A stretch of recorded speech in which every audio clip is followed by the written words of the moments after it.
Assalamualaikum, bertemu kembali bersama channel kita bosku. Kali ini kita coba reaction mengenai perbedaan pemahaman ya mengenai keesaan Allah. Oke, itu tidak berlama-lama, mari kita gaskan bosku. Mana perkataan langsung Yesus, aku Tuhan Allah, sembahlah aku? Nggak ada. Ada, kenapa nggak ada? Di mana, Pak? Matius 4 ayat 10. Iblis, sembahlah Tuhan Allahmu, hanya kepada Dia engkau berbakti. Hanya kepada Dia engkau berbakti ya. Sebenarnya Yesus nanti bisa, aku Tuhan Allah, iblis kamu itu mesti sembah aku.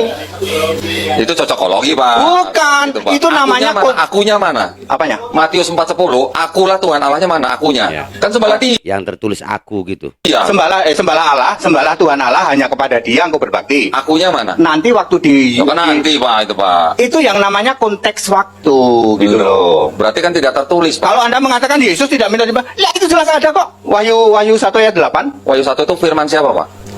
Bahasa Inggrisnya said Lord God. Nah, pernah nggak Yesus disebut Tuhan Allah? Nah itu dia. Di mana?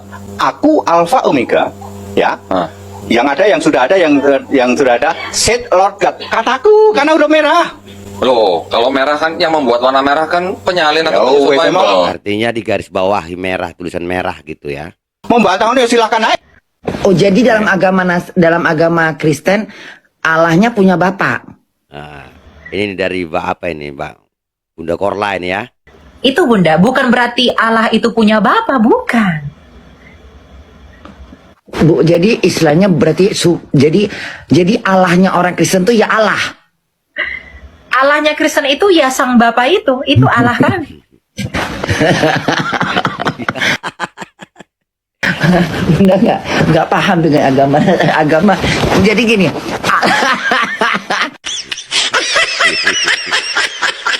Allahnya bapak itu ya Allah.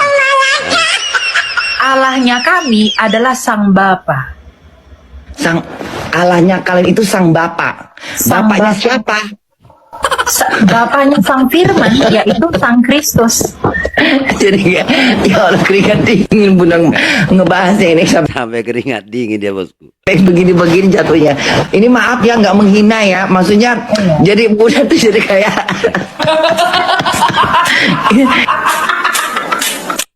nggak bisa firman kita Nah, ini kita dengarkan ini Pak Pendeta ini ya. dijadiin orang. Sampai puyeng dia bosku. Terus pada waktu Yesus di atas kayu salib, itu Bapak juga mati. Apanya? Bapaknya. Bapak merasakan. Mati juga Bapak. Bapak kalau mati, yang mati itu kan cuma daging, badan nggak bisa, roh nggak bisa Yang mati itu cuma daging ya. mati. Oh. Firman nggak bisa mati, Bapak pun nggak bisa mati. Jadi tubuhnya Yesus Ya. itu ilahi nggak? Tubuhnya Yesus Ya. ilahi nggak? Ya karena Tuhan sudah memakai badannya, ya gimana ya? Badan itu sulit. nggak gini loh. Rumahnya luga bukan. Ya itu rumahnya doang gitu loh. Ilahi nggak tubuhnya Yesus? Yang ilahi itu adalah yang Tuhan itu, yang pencipta itu adalah firman dan roh itu. Iya. Pertanyaan saya, tubuhnya Yesus ilahi nggak? Tubuhnya Yesus, Divine nggak? tubuhnya Yesus. Mumut Pak Pendeta. Kalau semua agama benar, Kacau kita ini bosku. Oke, kita dengarkan lagi ini ya. Ini mualaf juga ini ya bosku ya. kalau semua agama benar berarti kapan saja kita boleh dong pindah-pindah agama. Nggak sempat Jumatan, boleh dong mingguan. Nggak sempat mingguan, boleh dong Jumatan. Dalam arti nggak semuanya benar ini dalam perspektif artinya kepercayaan ya. Kalau semua agama benar berarti tidak perlu kan ada istilah halal dan haram.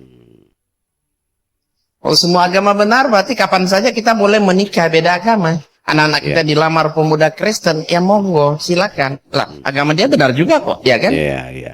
Itu secara akal aja. Kalau semua agama benar, berarti kita disuruh membenarkan, mengaminkan konsep ketuhanan dan dewa-dewi semua agama. Iya, iya, iya. Apakah iya kita harus membenarkan konsep ketuhanan mereka? Ada Tuhan Bapa, ada Tuhan Anak, Tuhan Roh Kudus, Iya, iya. Trinitas kan. Mm-mm. Ada Dewa Brahma, Dewa Wisnu, Dewa Siwa, dan ribuan bahkan dewa-dewa lain. Iya, iya. Agama Konghucu ada Dewa Kuan Yin, ya kan? Ada Dewa Matahari, Dewa Bulan, Dewa Bintang, Dewa Tanah, Dewa Laut, bahkan Dewa Padi. Iya. Apakah iya konsep ketuhanan dan dewa-dewi itu harus kita akui? Ya. Kita harus benarkan. Tentu saya tidak. Ya. Kalau semua agama benar, berarti tidak perlu ada istilah mu'alaf. Tidak perlu ada istilah murtadin. Orang pindah agama jangan disebut murtad. Loh, agama yang dipindah benar juga kok, ya kan? Ya. Kalau semua agama benar, tidak perlu saya masuk Islam. Untuk apa saya masuk Islam kalau semua agama benar? Secara duniawiya enakan agama Kristen daripada Islam. Secara duniawi enakan agama Kristen dibandingkan Islam ya. Masuk Islam, ya kalau pikir-pikir lebih ribet kok. Lebih repot kita masuk Islam. Sehari berapa kali sholat? 5. 5 kali Pak. Kalau seminggu? 5 kali 7 kan? 35 kali loh kita sholat seminggu. Itu baru sholat wajib, belum sholat Sunnah. Belum sholat sunnah. 35 kali. Kristen seminggu berapa kali? 5 kali doang, ya kan? Kalau sama-sama selamat, ngapain kerjaan 35 kalau ada satu juga selamat? Ibadah seminggu cuma sekali. Yang kedua, cukup percaya aja Yesus itu Tuhan, kata mereka. Dijamin pasti masuk surga, pasti kata. Kalau Islam apa-apa serba insya Allah kata mereka kan. Umat beragama apa yang nggak makan babi? Islam. Islam. Nah ini kita dengarkan ini si abang ini lagi bertanya pada apa nih ya, si kakak ini ya. Oke. Ya kan? Iya benar. Yesus puasa nggak? Puasa. 40 hari ya? Iya. Umat beragama apa yang puasa sebulan? Islam. Oh. Yesus sunat. Sunat. Umat beragama apa yang sunat? Islam. Kristen sunat nggak?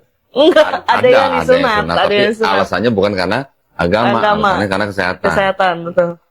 Di sini ceritakan Yesus mati dikafanin ya. Iya, benar. Umat beragama apa yang mati dikafanin? Islam. Berarti Yesus Muslim bukan? Gitu. Benar. Nah, lu mau ikut Yesus atau mau ikut Paulus? Ikut Yesus dong. Jadi Muslim dong. Iya, iya. Ah, iya. Kakak ini terjebak kakak ini dari kata-kata si abang. Lo kalau mau ikut Yesus kan berarti jadi Muslim.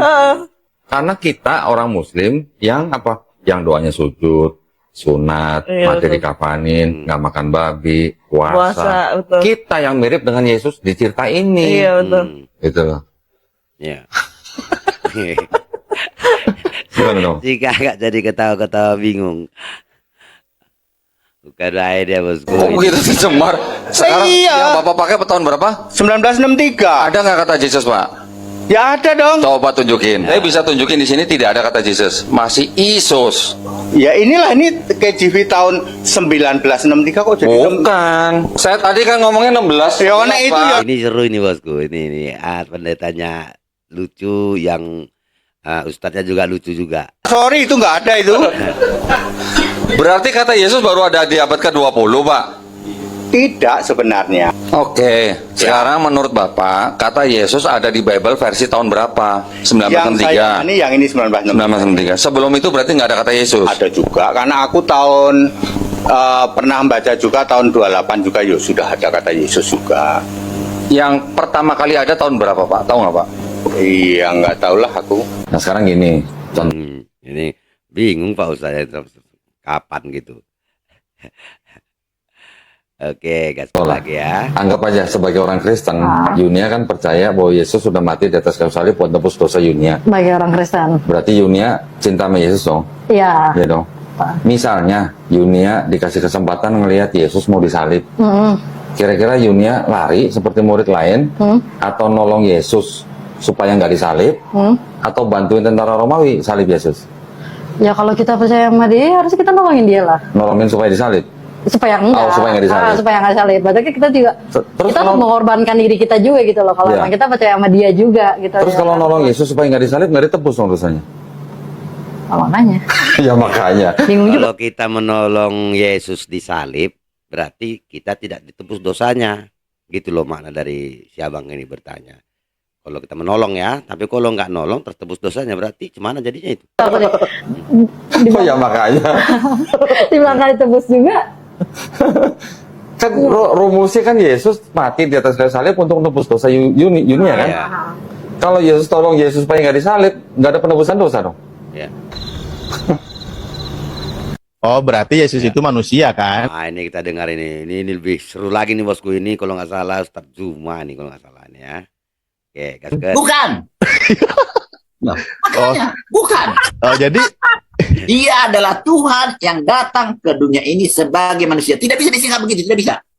Tidak bisa. oh, yang datang ke dunia ini sebagai manusia. Iya. Berarti manusia ya? Bukan. Aduh. Yo.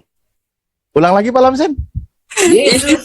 Itu gimana, Opung? Nah, makanya Islam tidak akan bisa memahami. Islam tidak bisa memahami. Susah.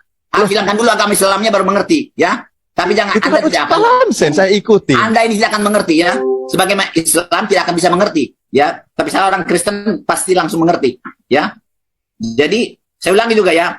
Yesus adalah Tuhan yang datang ke dunia ini sebagai manusia. Oh, berarti Tuhan. Bukan. Bukan Tuhan. Adalah Tuhan sebagai manusia. Aduh bosku, memang seru kalau kita dengarkan debat-debat agama ini dengan argumen masing-masing ya. Oke, demikian dulu reaction kita kali ini bosku, komenan cerdas dan beradab ya. Semua itu berguna bagi pengetahuan kita dalam beragama. Demikian dulu, wassalamualaikum warahmatullahi wabarakatuh.